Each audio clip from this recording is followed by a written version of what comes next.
Hi, my name is Ty Fillingham, and I am here today to demonstrate how to do a basic HDMI port swap. First, what we want to do is ensure that the board we have chosen is secured tightly on the table and clamped down.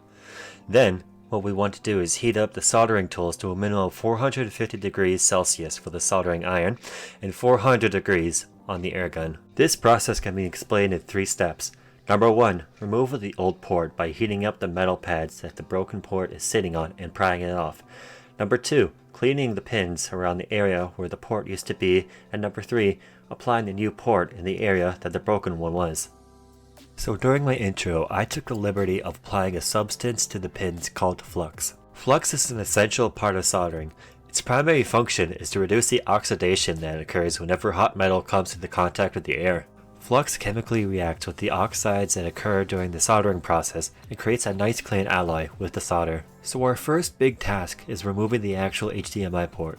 First, we pick up our hot air gun and point it at the metal pads located underneath the legs of the port and heat it up until it's all melted and shiny. This process takes a while because we used a motherboard designed for consoles and high intensity games, so I will save you the headache and skip ahead to the part where the port comes off.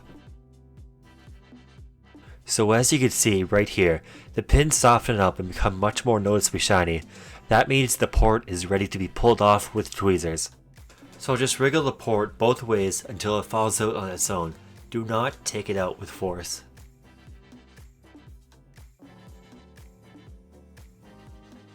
Now we need to apply a little bit of flux onto the pins and spread a little bit of solder onto the pins as well.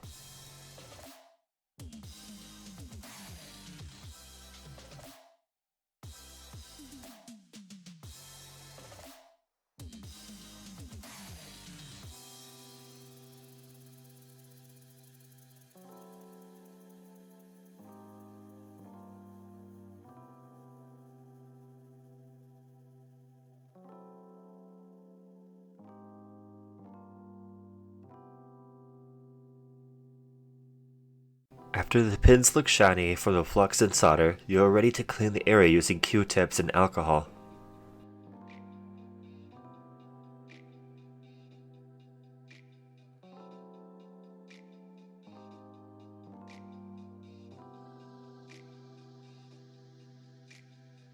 Now it's time to put the new port in. Apply flux to the pins and start heating up the bottom using the heat gun while making sure to keep an eye on the pads for when they melt. After all the pads are nice and shiny, simply drop the port into the holes while making sure not to force it in.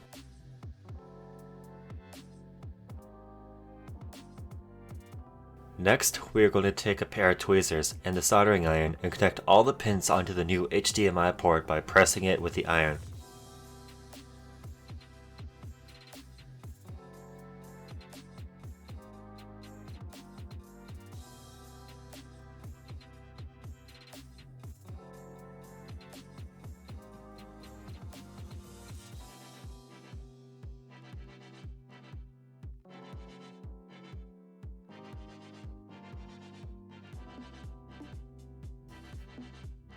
And for our final step, we use a Q-tip with alcohol again to clean the surface while making sure to brush away from the pins to keep it from getting tangled with them.